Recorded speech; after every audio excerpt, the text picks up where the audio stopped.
Hello students, स्वागत है सबका बंसल एकेडमी के इस ऑनलाइन प्लेटफॉर्म के ऊपर। तो स्टूडेंट्स, आज की क्लास में हम अपना इकोनॉमिक्स का टॉपिक करेंगे, basic concept of economics. So basic concept होता क्या है इकोनॉमिक्स का, इकोनॉमिक्स कैसे बनी।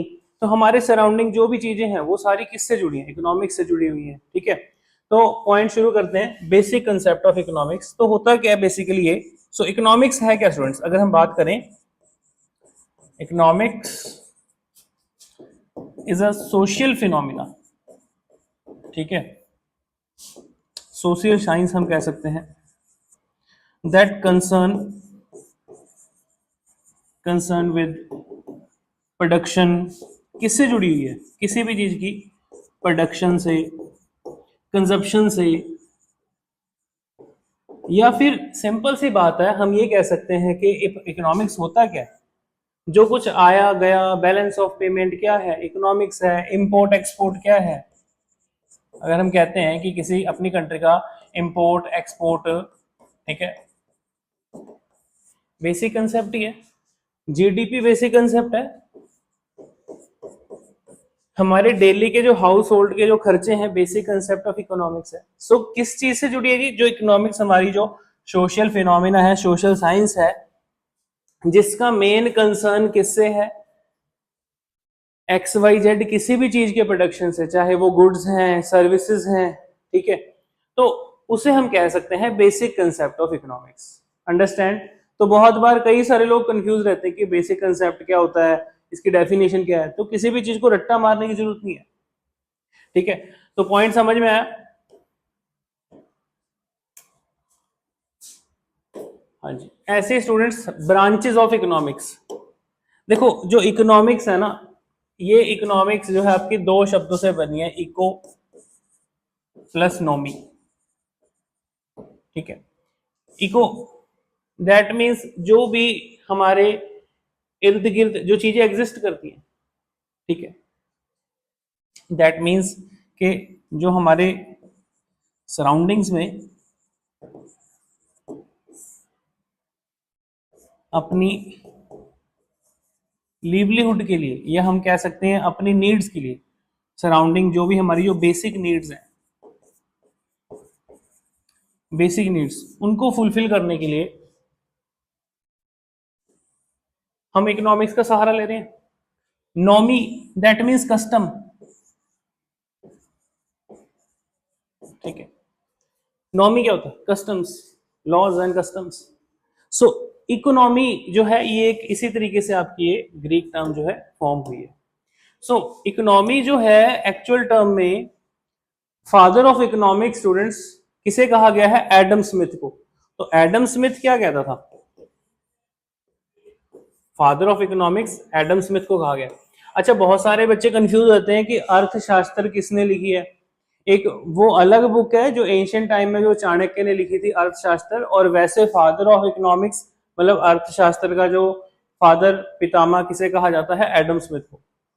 एडम स्मिथ क्या कहते थे, एडम स्मिथ कहते थे भाई यार, कोई भी प्लेस है जहां पर बायर्स एंड सेलर्स हैं। आप बाजार जाते हो, आप बायर हो, बाजार में आप सब्जी खरीदने गए, कुछ लेने गए, तो जो बेच रहा है आपको वो सेलर है।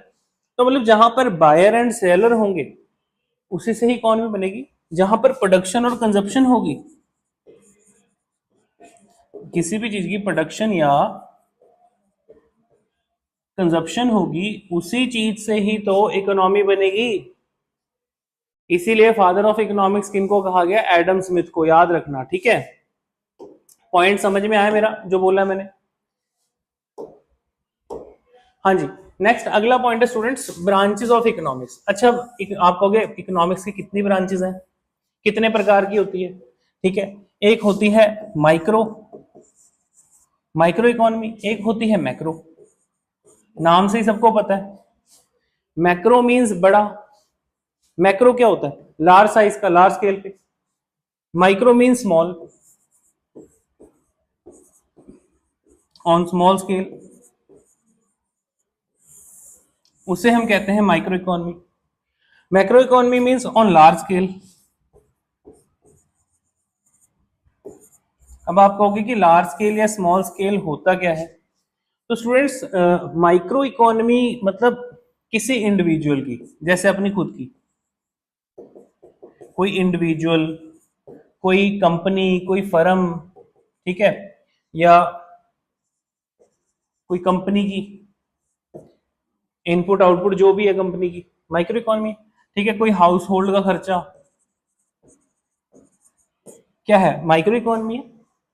तो मतलब जो जिस अर्थव्यवस्था को, जिस इकोनॉमी को हम स्मॉल स्केल पे कैलकुलेट करते हैं, छोटे स्तर पर देखते हैं, उसे हम माइक्रो इकोनॉमी कह सकते हैं।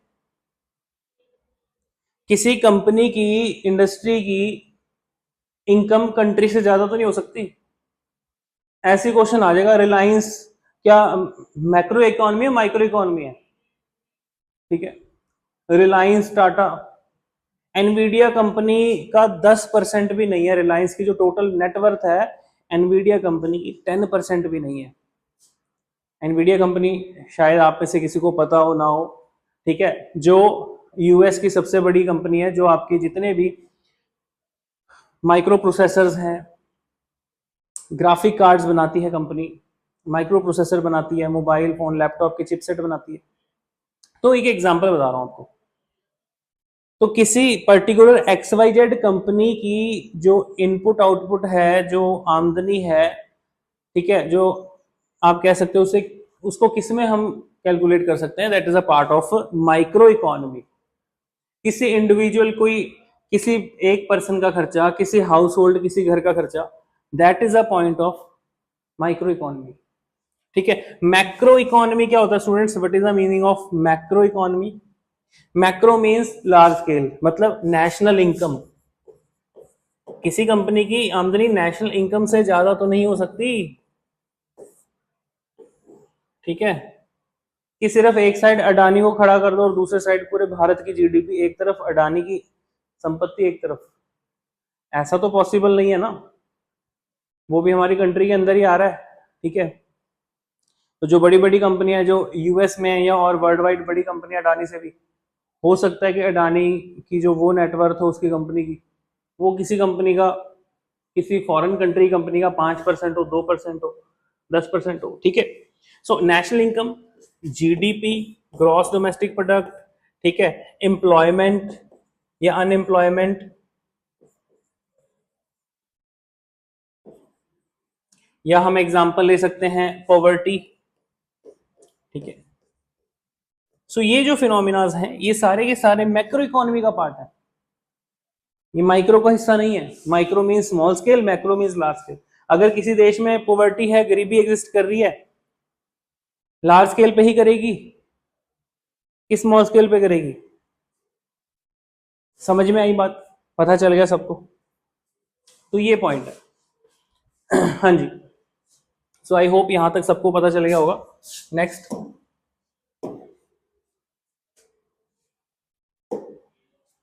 हाँ जी, इकोनॉमिक एजेंट। सो आर्थिक एजेंट, इकोनॉमिक एजेंट किसे कहा गया है बेसिकली, ठीक है। सो पॉइंट नोट कर लो। Individual, individuals and institutions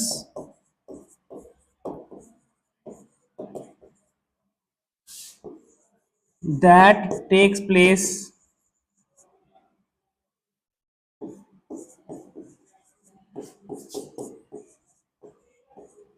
economic decision,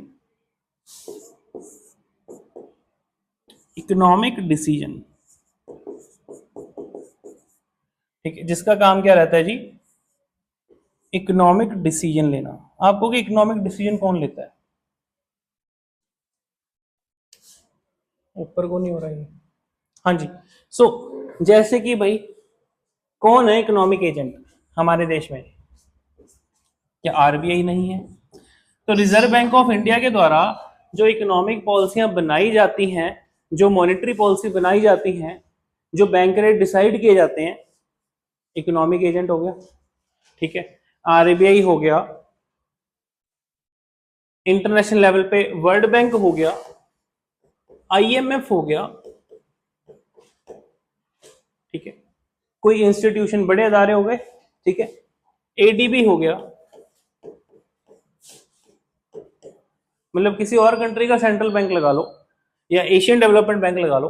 सो ये क्या है, आपके इकोनॉमिक एजेंट्स है, कोई इंडिविजुअल या इंस्टीट्यूशन जो कि इकोनॉमिक डिसीजन अपने हिसाब से इनके ऊपर काम करते हैं, इकोनॉमिक डिसीजन लेते हैं, ठीक है। तो इस प्रकार की संस्थाएं जो है ये इकोनॉमिक एजेंट होती हैं। समझ में आई बात सबको? ये आपको पूछे जा सकते हैं क्वेश्चन, ठीक है। क्या आपकी स्टेट गवर्नमेंट के पास अधिकार है जो आरबीआई के पास है, जो सेंट्रल गवर्नमेंट के पास है?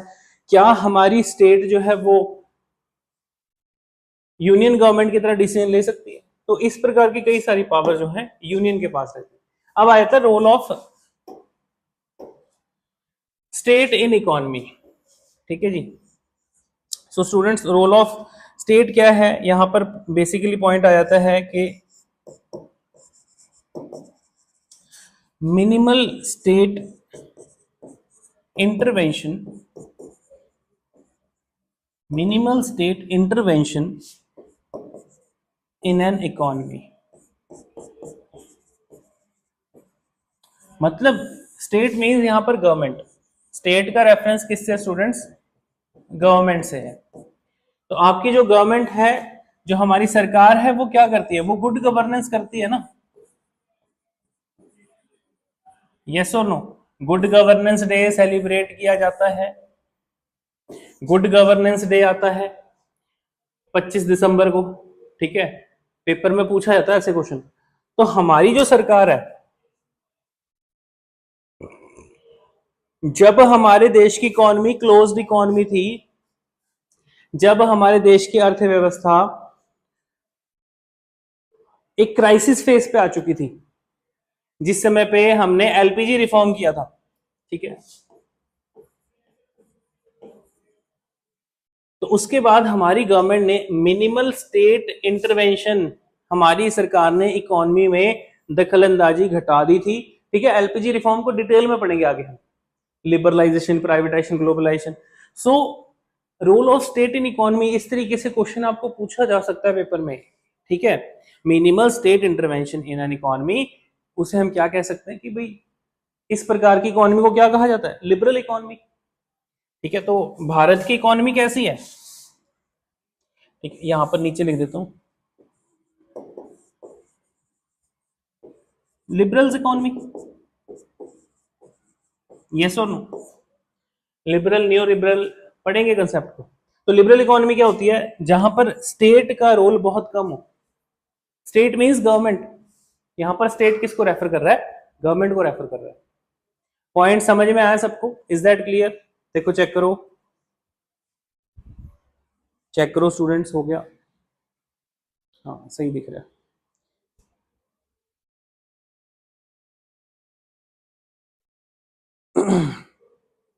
ये नोट कर लिया सबने? तुमने लिख लिया?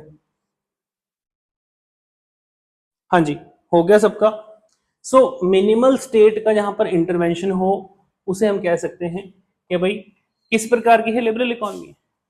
ऐसे ही क्वेश्चन आ जाता है, एक और यहां पर टर्म आ जाती होती है, आपको लिखवाता हूं, लेजे फेयर। ये क्वेश्चन पूछा जाता है एग्जाम में, व्हाट इज लेजे फेयर इकोनॉमी? लेजे फेयर इकोनॉमी क्या होती है? It means zero zero intervention of government या स्टेट, गवर्नमेंट लिख लो या स्टेट लिख लो, इन इकोनॉमी। मतलब कि जहां पर सेलर भी है, बायर भी है, लेकिन टैक्स नहीं पे करना पड़ता। लेजे फेयर मतलब नो टैक्स। ऐसा तो नहीं है ना इंडिया में, भाई हमें हर चीज पे टैक्स देना पड़ता है।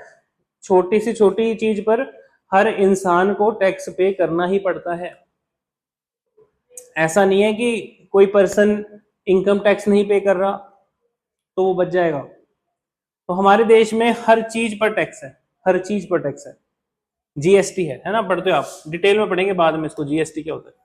सो लेजे फेयर कह रहे जी, जहां पर स्टेट का रोल जीरो है, गवर्नमेंट का रोल जीरो है, टैक्स कलेक्शन में। किस में जीरो है भाई? इकोनॉमिक इंटरवेंशन में। बायर भी है, सेलर भी है, अपना मस्त से बिजनेस करो, व्यापार करो, पैसा कमाओ, घर जाओ, आपको टैक्स पे करने की जरूरत नहीं है। ठीक है। और अभी आपको पीछे लिखवाया था कि लिबरल इकोनॉमी क्या होती है, जहां पर मिनिमल मिनिमल मतलब कम से कम न्यूनतम इंटरफेरेंस सरकार का हो, that is a liberal economy. Command economy क्या होता है? जो इकोनॉमी को 100% वहां की सरकार चलाए, वहां की गवर्नमेंट रन करे, उसे कहते हैं कमांड इकोनॉमी। Like China. समझ में आई बात?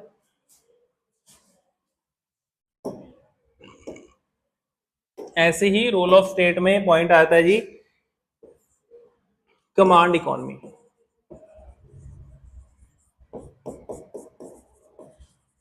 तो स्टूडेंट्स, कमांड इकोनॉमी क्या होती है? 100% economy control by government. Simple.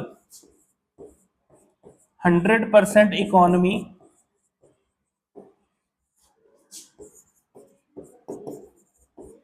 Controlled by government.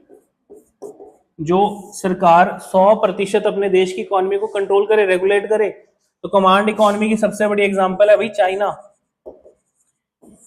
China की सरकार अपने देश की इकोनॉमी को 100% कंट्रोल करती है। ठीक है। भारत में ऐसा कॉन्सेप्ट नहीं है। पॉइंट समझ में आया सबको? ऐसे ही एक एग्जांपल और बता रहा हूं आपको, मिक्स्ड इकोनॉमी। ये क्या होती है?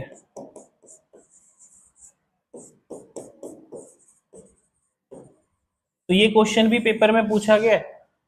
भारत में किस प्रकार की, हमारे देश में किस प्रकार की इकोनॉमी है? मिक्स्ड इकोनॉमी एग्जिस्ट करती है। जिसका मतलब है जहां पर जिस कंट्री में पब्लिक सेक्टर, सिंपल बता रहा हूं, public sector plus private sector दोनों एग्जिस्ट करते हो, उसे कहते हैं mixed economy. India is example of mixed economy. Paper में क्वेश्चन पूछा गया था। समझ में आई बात सबको? Is that clear? Mixed economy क्या होती है? हमारे देश में पब्लिक सेक्टर मतलब defence, public sector banks, PSU, public sector units, Navratna Maharatna कंपनियां सरकार चला रही है ना। रेलवे को सरकार चला रही है, पब्लिक सेक्टर एग्जिस्ट कर रहा है। प्राइवेट सेक्टर हमारे देश में टाटा, रिलायंस, जियो, ठीक है, इन्फोसिस, मतलब प्राइवेट कंपनियां, प्राइवेट सेक्टर भी एग्जिस्ट कर रही हैं। दोनों मिलकर देश की इकोनॉमी को चला रहे हैं। That is a mixed economy. Concept समझ में आ गया? पॉइंट क्लियर है? देखो,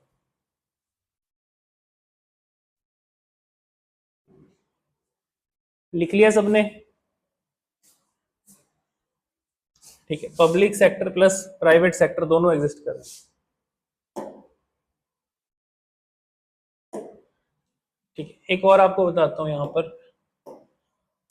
तो अब सबको role of state in economy पता चल गया होगा। ठीक है भाई, यूएसए में किस प्रकार की इकोनॉमी एग्जिस्ट करती है? देखो, भारत वाली एग्जांपल आई हुई है पेपर में, मिक्स्ड इकोनॉमी याद रखना। ठीक है। कमांड इकोनॉमी क्या होता है तो मैं बता ही चुका हूं कि जहां जिस कंट्री की में 100% कमांड वहां की सरकार का हो, वहां की गवर्नमेंट का हो, कमांड इकोनॉमी। यूएसए में कैपिटलिस्ट इकोनॉमी।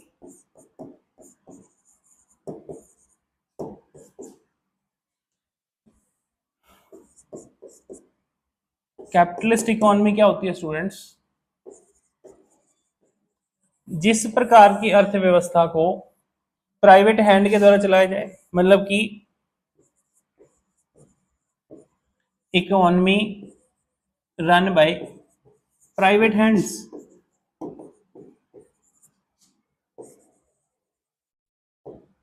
ठीक है। Example is USA. यूएसए इतनी तेजी से क्यों ग्रो कर पाया? क्या कारण था? इतनी तेजी से पहले चीन भी नहीं ग्रो कर पाया था। चीन की भी इकोनॉमी 1970 के बाद, चाइना ने जब अपनी ओपन इकोनॉमी की, उसके बाद ग्रो करना शुरू किया। 100% उन्होंने अपना लिबरलाइजेशन कर दिया था, प्राइवेटाइजेशन कर दिया था, एग्रीकल्चर फील्ड में स्पेशली। और आज देख रहे हो वर्ल्ड वाइड, चाहे सिल्क है, चाहे राइस है, ठीक है, चाहे और चीज़ों की प्रोडक्शन है, चाइना सबसे आगे है। चाइना अपना दूध भी भारत को बेचने की कोशिश कर रहा था, डंपिंग करने की कोशिश कर रहा था, इंडिया ने रोका। ठीक है, तो गवर्नमेंट ने कहा कि भाई इस तरीके से तो हमारे देश की जो जो फार्मर्स हैं, जो किसान हैं, जो डेयरी फार्मिंग कर रहे हैं, वो प्रॉब्लम में आ जाएंगे। ठीक है, हाँ जी। उसके बाद है जी स्ट्रक्चर कंपोजिशन ऑफ इकोनॉमी। तो स्ट्रक्चर कंपोजिशन क्या होता है, जैसे प्राइमरी सेक्टर, सेकेंडरी सेक्टर। ठीक है, हाँ जी, प्राइमरी सेक्टर हमारे देश की अर्थव्यवस्था जो है स्टूडेंट्स, एक्चुअल टर्म में हमारे देश में 2/3 पॉपुलेशन, 2/3 कह लो, या फिर more than 60%, more than 60% population जो है वो किस पर डिपेंड है, एग्रीकल्चर के ऊपर। तो हमारे देश में प्राइमरी सेक्टर क्या है, जो जमीन से जुड़ा है। याद रखना, सिर्फ एग्रीकल्चर ही नहीं है प्राइमरी सेक्टर, हमारे देश में जो जमीन से जुड़ा काम है। ठीक है, प्राइमरी सेक्टर मतलब जो जमीन से जुड़ा काम है, लैंड, उसे हम क्या कहेंगे, वो प्राइमरी सेक्टर है।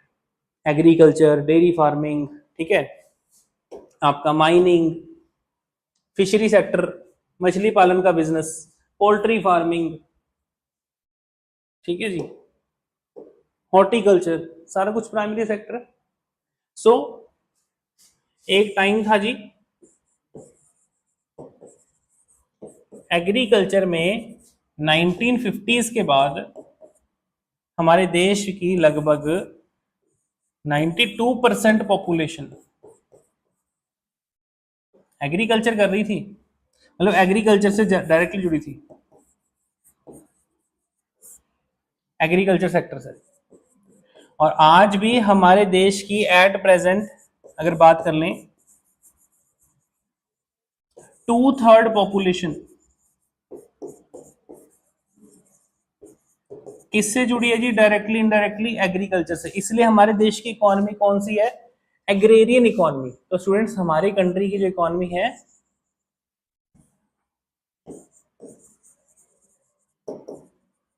एग्रेरियन इकोनॉमी है।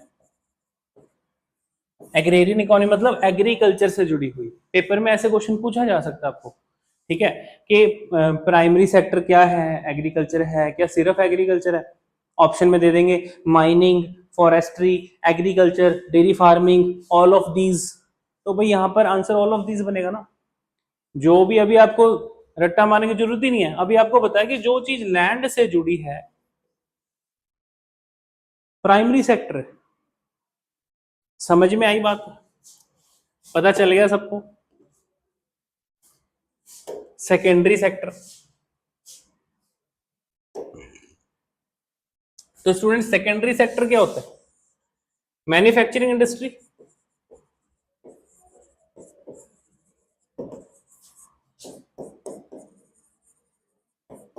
Manufacturing industry. सेकेंडरी सेक्टर को हम फिनिश्ड गुड सेक्टर भी कहते हैं,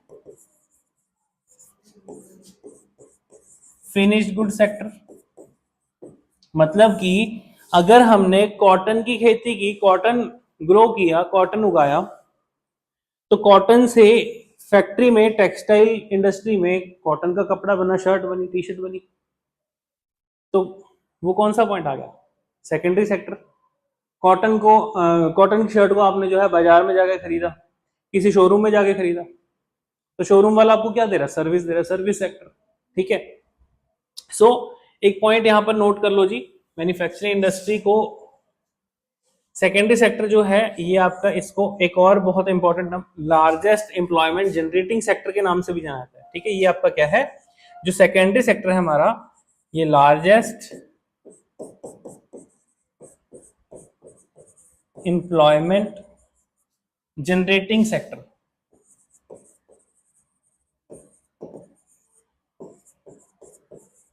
लार्जेस्ट एम्प्लॉयमेंट जनरेटिंग सेक्टर है। ठीक है ना, तो जो सेकेंडरी सेक्टर है स्टूडेंट्स, अगर हम बात कर लें कि कोई स्किल्ड लेबर या अनस्किल्ड लेबर है, दोनों ही इंडस्ट्री में काम कर सकते हैं ना। फैक्ट्री में मशीन ऑन ऑफ करने का काम है, तो उसके लिए अगर आप किसी को काम सिखा दो, मतलब कि जो कम स्किल्ड पर्सन होगा वो भी कर सकता है, कोई हाईली स्किल्ड जॉब नहीं है। तो इसीलिए सेकेंडरी सेक्टर सबसे ज्यादा largest generating employment generating sector है। क्या जनरेटिंग सेक्टर है भाई? एम्प्लॉयमेंट जनरेटिंग सेक्टर है, ठीक है, याद रखना। एम्प्लॉयमेंट जनरेटिंग सेक्टर जो है अपना सबसे बड़ा कौन सा है? Secondary sector. बात समझ में आई? चाहे वो टेक्सटाइल इंडस्ट्री है, फूड प्रोसेसिंग इंडस्ट्री है, ऑटोमोबाइल इंडस्ट्री है, ये सारी की सारी क्या है?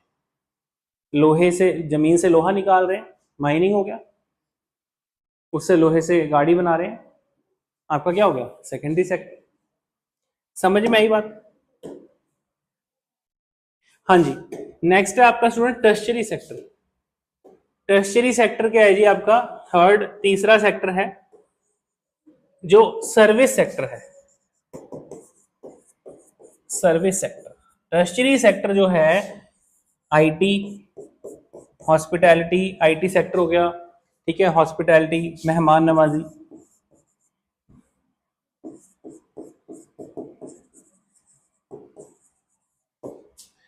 ठीक है, बैंकिंग, इंश्योरेंस, ट्रांसपोर्ट, कम्युनिकेशन, ठीक है, ये सारे के सारे क्या हैं भाई? ये आपके टर्शियरी सेक्टर है। अच्छा भाई, इसको जो है इसे लार्जेस्ट ग्रोइंग सेक्टर, इसे बूमिंग सेक्टर कहा गया है। बूमिंग सेक्टर, ये इस तरीके की टर्म आ जाती होती है पेपर में, समझ में आई बात? बूमिंग मींस एकदम से जो तेजी से ग्रो कर गया, उसको कहा गया largest booming sector, largest growing sector.